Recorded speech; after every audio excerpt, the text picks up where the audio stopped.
OBC NRC के नाम पर पूरे देश में दंगे हुए। और इनका भाजपा का जो माइनॉरिटी सेल का बॉम्बे में नेता पकड़ा गया वो बांग्लादेशी था।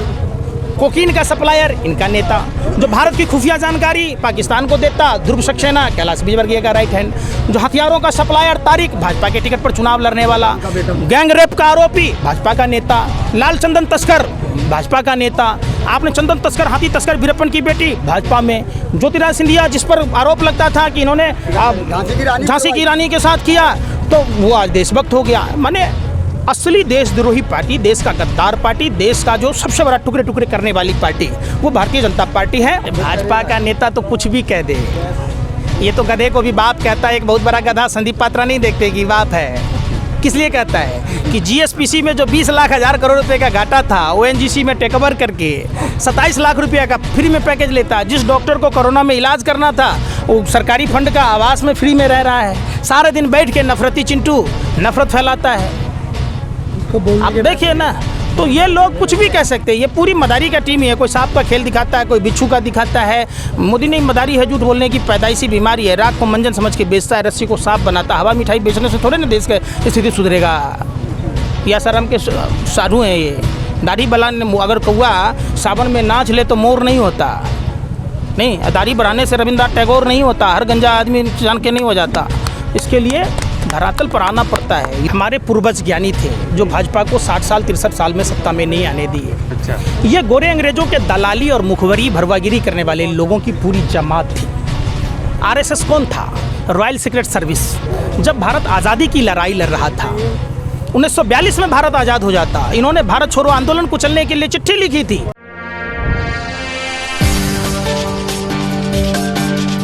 सवाल ये है कि पुलवामा अटैक हुआ तो वो जो RDX आया था उसका पता नहीं आज तक कहाँ से आया था, कौन लाया था। यही तो मैं बात आपसे पूछ रहा हूँ। दूसरा सवाल नहीं, पहला एक सवाल खत्म कीजिए। नहीं, अंबानी के यहाँ गाड़ी पकड़ी गई सामने। सुन तो लो चाचा, किसान अगर खेत में अपने फसलों की खूंटी जलाता है तो सरकार को ये मालूम हो जाता है कि पंजाब में, हरियाणा में, पश्चिम उत्तर प्रदेश में जला तो दिल्ली में प्रदूषण हो रहा है। पुलवामा में जब CRPF के अधिकारियों ने चिट्ठी लिखी थी कि इनको हवाई जहाज मुहैया कराना, हेलीकॉप्टर मुहैया कराना, इंटेलिजेंस का रिपोर्ट था, तो कौन गद्दार था जो भारत माँ के वीर सपूतों के लिए बुलेट प्रूफ बस नहीं मुहैया करा पाया?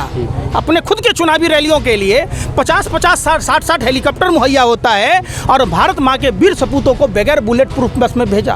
और आतंकवादियों को कैसे पता था? गोस्वामी को आप समझिए। और अर्नब गोस्वामी के व्हाट्सएप चैट से लिख हुआ कि पुलवामा में फ़ायदा होने की बात की, और चैटिंग जो किया वो भी आपके सामने है। जश्न मना रहा था, पूरे देश में वोट मांगे जा रहे थे। सैटेलाइट ये बता देता है, सैटेलाइट घड़ी के सेकंड की सुई बता देता है, तो सैटेलाइट ये क्यों नहीं बताया? इसका मतलब सरकार गुमराह कर रही है देश की जनता को। जो डीएसपी देवेंद्र सिंह पुलवामा के समय पदस्थापित था, वही डीएसपी देवेंद्र सिंह 12 लाख रुपया लेकर दिल्ली चुनाव से पहले आतंकवादी को ला रहा था। आतंकवादी पर कोई कार्रवाई नहीं हुई, उस पर कोई कार्रवाई नहीं हुई। जिस मिथुन चक्रवर्ती कोबरा कहता है ये चिड़ियाघर में वो कोबरे बचल था, मोदी ने मदारी है, झूठ बोलने की पैदाइशी बीमारी है। जो कोबरा आया वो कोबरा शारदा चिट फंड में ब्रांड एम्बेसडर था। शुभेंदु अधिकारी, मुकुल राय, सुमन चक्रवर्ती, ये सब तमाम जो लोग हैं आप देखिएगा सारे शारदा नारदा वाले हैं। अब कहाँ है ईडी, कहाँ है CBI, कहाँ है रॉ? ये रखेल के रूप में काम कर रही है, देश देख रहा है। उसी मिथुन चक्रवर्ती पर ईडी के छापे पर रहे थे। अब कुछ नहीं होता है, भाजपा में आ गया। भाजपा बहुत बड़ी राष्ट्रवादी पार्टी है, हिंदुओं की पार्टी है। हिंदू खतरे में है, रियल में खतरे में है। प्रधानमंत्री की बात को सुनिए, क्या कहते? जितनी बातें कहते 2 करोड़ युवाओं को रोजगार देंगे, उन्होंने हर साल 2 करोड़ युवाओं को बेरोजगार बनाया। माँ बहनों की इज्जत आबरू सुरक्षित कराएंगे। कैसे सुरक्षित कराओगे? डाटा कहता है ACRB का कि जो अपराध की घटनाएं हैं, सबसे ज़्यादा भाजपा के नेता बलात्कार की घटनाओं में संलिप्त हैं। अभी आपने कर्नाटक सरकार के मंत्री को देखा होगा, कुलदीप सेंगर चिन्मयानंद जैसे लोगों को देखा होगा। तो हिंदू धर्म, ये सभी हिंदू धर्म के लोग हैं जितने पीड़िता हैं, ये जानबूझकर देश में हिंदू धर्म को बदनाम किया जा रहा है और हिंदुओं को मुसलमानों से, सिखों को, बौद्धों से, सबसे लड़ाया जा रहा है। आप कोई भी धर्मशास्त्र पढ़ेंगे, किसी भी धर्मशास्त्र में अमानवीयता का, चोरी का, व्यभिचार का कोई जगह नहीं है। तो क्यों ये लोग प्रभु श्री राम का राजनीतिकरण कर रहे हैं? क्यों नहीं अपने काम पर आते वोट मांगने? प्रधानमंत्री 100 स्मार्ट सिटी की बात कर रहे थे, हर सांसद 5 गांव आदर्श बनाने की बात कह रहे थे, एक सांसद को 30 गांव बनाने थे। उस हिसाब से 1000 के आसपास सांसद हैं, 700 से अधिक सांसद हैं, तो गांव भारत में गांव बसता क्या? 100 स्मार्ट सिटी बनती, 6 साल में 600 स्मार्ट सिटी बनते, तो भारत में कोई सिटी बसता क्या? तो ये सब समझिए, ये मोदी नहीं मदारी है, झूठ बोलने की पैदाइशी बीमारी है। एक सवाल ये है कि जो किसान यहाँ बैठे हैं, सरकार ने मुंह फेर लिया, तो अब किसान भी पहुँच गए बंगाल सरकार के खिलाफ प्रचार करने या बताने के किसानों को कि हमारे साथ बहुत बुरा हो रहा है। किस तरीके से देखते हैं? बहुत ही दुर्भाग्य की बात है। नहीं, बहुत ही दुर्भाग्य की बात है। हमारे पूर्वज ज्ञानी थे जो भाजपा को 60 साल 63 साल में सत्ता में नहीं आने दिए। अच्छा, ये गोरे अंग्रेजों के दलाली और मुखबरी भरवागिरी करने वाले लोगों की पूरी जमात थी। आरएसएस कौन था? Royal secret service. जब भारत आज़ादी की लड़ाई लड़ रहा था, 1942 में भारत आज़ाद हो जाता, इन्होंने भारत छोड़ो आंदोलन कुचलने के लिए चिट्ठी लिखी थी। 1941 में श्यामा प्रसाद मुखर्जी वित्त मंत्री बने। 1943 में गुलाम हुसैन अब्दुल्ला खान जिन्ना के साथ सिंध प्रांत में सरकार बनाई, अखंड भारत को खंड खंड किया। ये वही लोग शासन सत्ता में बैठे हैं जो देश आज़ादी के बाद 52 साल तक तिरंगा नहीं फहराया। ये भगत सिंह को अभी भी नहीं है। भगत सिंह जैसे क्रांतिकारी योद्धा को फांसी की सज़ा मिली, कैसे मिली? कौन था सरसादी लाल, जिसके आज भी पश्चिम उत्तर प्रदेश में चीनी के मिल हैं? कौन था सूर्य नारायण? आज़ाद हिंद फौज का जब नेताजी सुभाष चंद्र बोस गठन कर रहे थे, ये हिंदू समाज से अपील कर रहे थे कोई शामिल न हो। ये लोग देश के गद्दार लोग, सावरकर के लोग, नाथूराम गोडसे के लोग, आज़ादी के बाद भी जब देश विश्व में तीसरी महाशक्ति बन चुका था, एक साजिश के तहत, एक षड्यंत्र और प्रयोग के तहत। इनके गुरु हैं MS गोवलकर। आप किताब पढ़िएगा, वी आर आवर नेशनहुड, उसमें लिखा हुआ है। इनके आज भी झंडा नहीं है, देख लो। इनके आप जब किताब पढ़िएगा तो 95% लोगों को गरीब बनाना और 5% लोगों के हाथ में सत्ता का केंद्रीकरण देना इनका मूल एजेंडा है।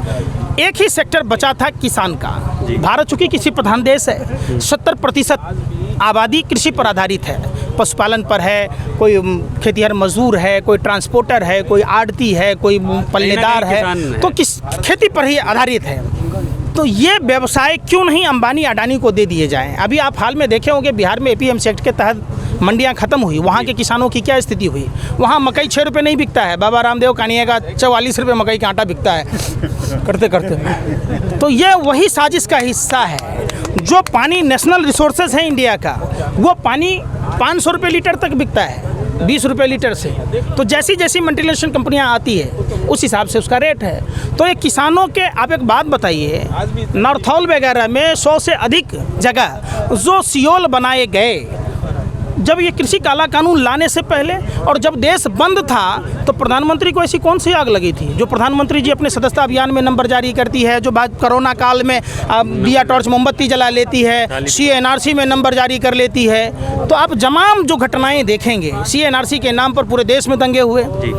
और इनका भाजपा का जो माइनॉरिटी सेल का बॉम्बे में नेता पकड़ा गया, वो बांग्लादेशी था। कोकीन का सप्लायर इनका नेता, जो भारत की खुफिया जानकारी पाकिस्तान को देता, ध्रुव सक्सेना, कैलाश विजयवर्गीय का राइट हैंड।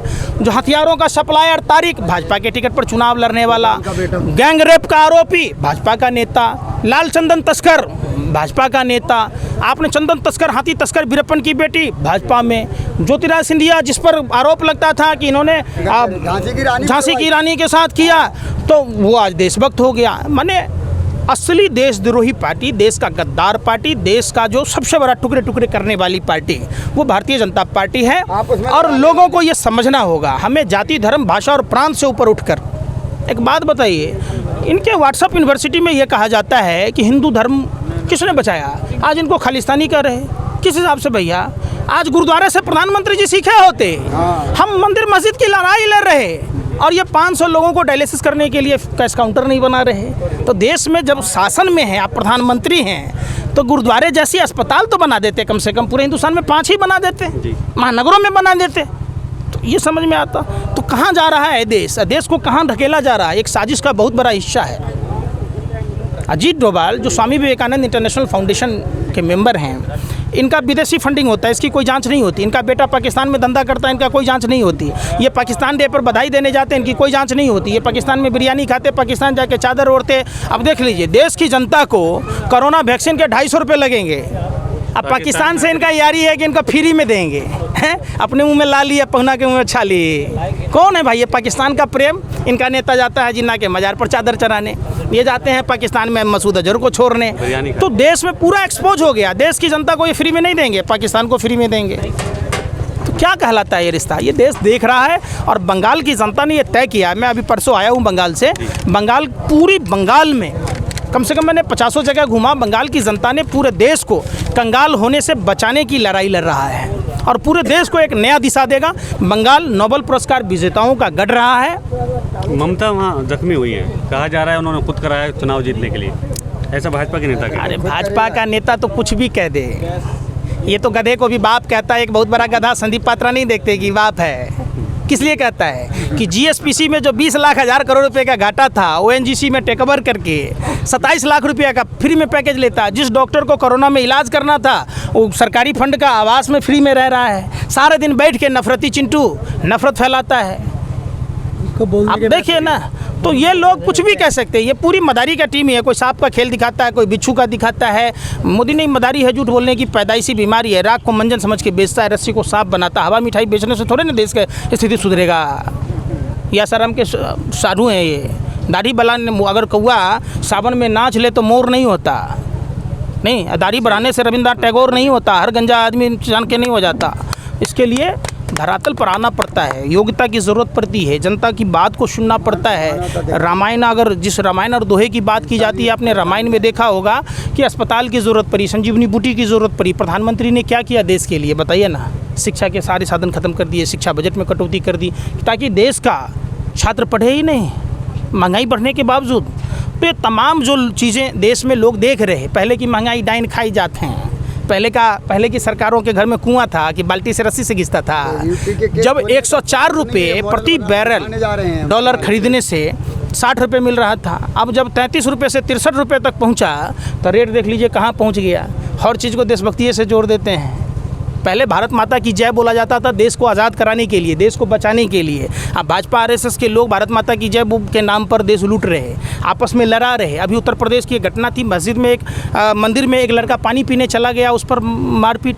कैसी मानसिकता है? हमारा धर्म, आप समझिए, हमारा धर्म नारी की सम्मान की बात सिखाता है, नारी सर्वत्र पूजते, मानवता की बात सिखाता है। तो ये लोग धर्म को बदनाम कर रहे।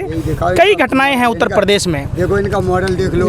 उत्तर प्रदेश की कई ऐसी घटनाएं हैं। उत्तर प्रदेश में ऐसा कोई दिन नहीं जिस दिन 2 माता बहनों की इज्जत आबरू नहीं लूटी जाती हो।